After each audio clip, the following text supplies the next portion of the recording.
नमस्कार, आप देख रहे हैं न्यूज 24। आपके साथ मैं हूं रवि ठाकुर। तो लोकसभा चुनाव की मतगणना पे न्यूज 24 की सबसे बड़ी कवरेज लगातार जारी है। हर एक तस्वीर, हर एक खबर हम आप तक सबसे पहले पहुंचा रहे हैं। शाम के 4 बज गए और तस्वीर अब लगभग क्लियर हो गई आपकी टीवी स्क्रीन पे। एनडीए 296, इंडिया 236, ये आज की सबसे बड़ी खबर है। बीजेपी एनडीए सहयोगी दल जीते हैं, ये अपने आप में खबर है, लेकिन जिस तरह से देश के विपक्ष ने इन लोकसभा चुनावों में लड़ाई की है वो अपने आप में चर्चा का विषय बन गया है। तो शाम के 4 बज गए हैं और एक टैली ये कह रही है कि देश में एक बार फिर एनडीए की सरकार बनने जा रही है, लेकिन विपक्ष ने इस सियासी जंग में जिस तरह से लड़ाई की है, क्या वो आने वाले भविष्य की तरफ एक नए संकेत और देश की राजनीति को नई दिशा की तरफ ले जाती हुई नजर आ रही है। बड़ी खबर आपकी टीवी स्क्रीन पे।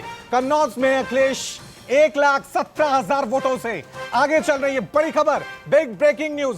सहारनपुर की बात करें तो इमरान मसूद 89,000 वोटों से आगे चल रहे हैं। लगातार हर एक खबर हम आप तक पहुंचा रहे हैं। पूर्णिया में अभी भी कांटे की टक्कर बनी हुई है। पप्पू यादव निर्दलीय चुनाव वहां पे लड़ रहे हैं, लेकिन महज 3,000 वोटों से पीछे चल रहे हैं। त्रिकोणीय मुकाबला है वहां पर। पूर्णिया में कांटे की टक्कर जो है वो नजर आ रही है। आज की बड़ी खबर अमेठी से भी आई है, जहां पर स्मृति ईरानी को करारी शिकस्त मिली है। यह अपने आप में बड़ी खबर है। 2019 लोकसभा चुनावों की बात करें तो वहां पर बड़ी खबर थी राहुल गांधी की अमेठी से हार। 2024 में जितने नतीजे हैं उनमें से एक बड़ी खबर, अमेठी में स्मृति ईरानी को भी हार मिली है। और अलग अलग संसदीय क्षेत्रों से जो भी नतीजे सामने आ रहे हैं वो हम आप तक पहुंचा रहे हैं। पूर्णिया की खबर अभी हम आपको दे रहे हैं। पूर्णिया में कांटे की टक्कर देखने को मिल रही है। पप्पू यादव जो कांग्रेस में शामिल हुए थे, लेकिन उनको टिकट कांग्रेस से नहीं मिला था। आरजेडी के साथ उनकी कह सकते हैं कि जिस तरह की जो तकरार थी, दरार थी, उसकी वजह से वो निर्दलीय चुनाव लड़ने पे मजबूर हुए। अभी 3,000 वोटों से पीछे चल रहे हैं। इसका अंजाम क्या होगा ये तो नतीजे ही बताएंगे। मेरे तमाम सहयोगी स्टूडियो में हमारे साथ बने हुए मीना शर्मा और दिनेश शर्मा, और लगातार हम चर्चा कर रहे हैं कि ये जो टैली आ रही है वो अपने आप में मैसेज क्या दे रही है। पहला मैसेज तो यही है कि एक बार फिर मोदी सरकार बनने जा रही है। लेकिन दिनेश जी, मैं आपसे यही जानना चाहूंगा, 235 ये बता दिया इन नतीजों ने कि देश में विपक्ष अभी जिंदा है और एक अच्छी लड़ाई लड़ी इन चुनावों में। बिल्कुल रवि, विपक्ष ने जो मुद्दे थे, चाहे वो बेरोजगारी का मुद्दा हो और तमाम जो दूसरे मुद्दे, महंगाई का मुद्दा हो, उसको ज़ोर शोर से उठाया। लेकिन 400 पार का जो नारा था, भारतीय जनता पार्टी को भी इस पर मंथन करना पड़ेगा कि ये 400 पार का नारा कैसे दिया गया। क्या भारतीय जनता पार्टी को लगा कि 400 पार, इतना कॉन्फिडेंट या फिर ओवर कॉन्फिडेंट जो है भारतीय जनता पार्टी थी। तो इस सब पर मंथन। लेकिन हाँ, ये ज़रूर कहा जा सकता है कि देखिए, प्री-पोल अलायंस था, एनडीए को 200, अभी जो हम देख पा रहे हैं 296 जो है वो अलायंस को मिल रहा है। तो ये कहा जा सकता है कि प्री-पोल अलायंस जो है वो एनडीए सरकार बनाती हुई नज़र आ रही है। लेकिन हाँ, भारतीय जनता पार्टी जो अपने दम पर ये कहा जा रहा था कि 300 से ऊपर सीटें ले जाएंगी और 350 का दावा था, 350 का दावा था, 350 का अभी आप 250 का आंकड़ा भी छू पा रहे हैं। बिल्कुल। और उसके पीछे ये कहा जा रहा था दिनेश जी, मीना जी से मैं आपसे भी जानना चाहूंगा कि जो कऊ बेल्ट है, उत्तर भारत है, वहां पे बीजेपी क्लीन स्वीप करेगी। राजस्थान जहां से आप आती हैं, बिल्कुल आश्चर्यजनक नतीजे वहां से आए हैं। बिल्कुल रवि, पिछले पूरे विधानसभा चुनाव के बाद लोकसभा चुनाव के मैदान में जब से कांग्रेस और बीजेपी उतरी, तब से इस बात को लेकर चर्चा थी कि राजस्थान में क्या हैट्रिक बनेगी, क्या 25 की 25 सीट आएगी। और लगभग 12 से 13 सीट ऐसी थी जिनमें फाइट नजर आ रही थी, और हर सीट पर फाइट का अलग कारण था रवि। हर सीट पर ये नहीं था कि बीजेपी के एक तो कैंडिडेट्स इतने ज्यादा बदले गए। पहले विधानसभा कैंडिडेट्स बना दिए गए, जो सांसद थे उनको राज्यवर्धन सिंह राठौड़, जो आपके बालकनाथ, और ऐसी लंबी फहरिस्त। उसके बाद दिया कुमारी, यहाँ तक कि वो भी उप मुख्यमंत्री बनी। तो सांसदों की जो पहले सांसद थे वो काफी संख्या में विधायक बने। उसके बाद में जो मौजूदा सिटिंग सांसदों के खिलाफ जो नाराजगी थी बीजेपी के, जैसे बाड़मेर जैसलमेर सांसद के खिलाफ बहुत नाराजगी थी, पार्टी उसे भांप नहीं पाई। तो एक सीट मानी जा रही थी तय कि भाई ये सीट इसलिए जाएगी क्योंकि सांसद के खिलाफ लोगों में नाराजगी नहीं, लोगों से ज्यादा पार्टी के ये कार्यकर्ताओं बीजेपी में। का ओवर कॉन्फिडेंस कहें कि नहीं, हम तो विधानसभा जीत गए, यहां तो क्लीन स्वीप हुआ ही है। हाँ। ये ओवर कॉन्फिडेंस थोड़ा सा राजस्थान में नुकसान ओवर कर गया। कॉन्फिडेंस हुआ, और ओवर कॉन्फिडेंस के साथ साथ पार्टी के नेताओं का फीडबैक नहीं हुआ। सारे नेता एक प्लेटफॉर्म पर नहीं आए। विधानसभा चुनाव के बाद कई सारे गुट बन गए, नतीजे आने के बाद, भजन लाल शर्मा के मुख्यमंत्री बनने के बाद कितने गुट बन गए। एक सतीश पूनिया जो चुनाव हार गए, राजेंद्र राठौड़ जो चुनाव हार गए, भजन लाल शर्मा जो नए पहली बार के विधायक मुख्यमंत्री बने, वसुंधरा राजे अलग ग्रुप, किरोड़ी लाल मीणा अलग ग्रुप, दिया कुमारी मुख्यमंत्री बनने की आकांक्षा अलग ग्रुप। तो बहुत सारी गुटबाजी, प्लस सीपी जोशी जो प्रदेश के अध्यक्ष, वो अकेले पड़ गए।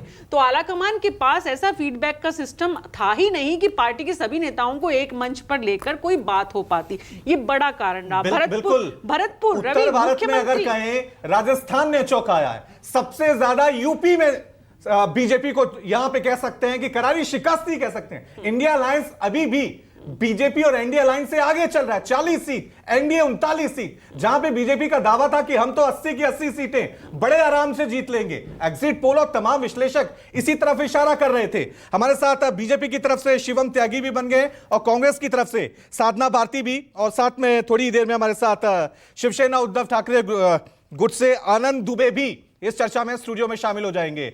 साधना भारती जी, आपसे ही शुरुआत करता हूं। 235 बहुमत नहीं मिला है, लेकिन कह सकते हैं कि विपक्ष ने एक अच्छी लड़ाई लड़ी है। मजबूत विपक्ष। देखिए, मैं ये कहूंगी कि सबसे पहले तो देश की जनता को इस बात के लिए आभार और धन्यवाद कि उन्होंने बुनियादी मुद्दों पर ध्यान केंद्रित करके वोटिंग की है। लगातार कल भी मैं डिबेट में थी और शिवम भाई बैठे थे, मैं बार बार इन्हें कह रही थी कि अहंकार के आवेश में 7वें आसमान पर मत चढ़िए, क्योंकि अहंकार में 3 गए, धन वैभव और वंश, और ना मानो तो देख लो रावण, दुर्योधन और कंस। लेकिन ये मान ही नहीं रहे थे। ये कह रहे थे मीडिया ने बता दिया है, हम बता रहे हैं 400 पार।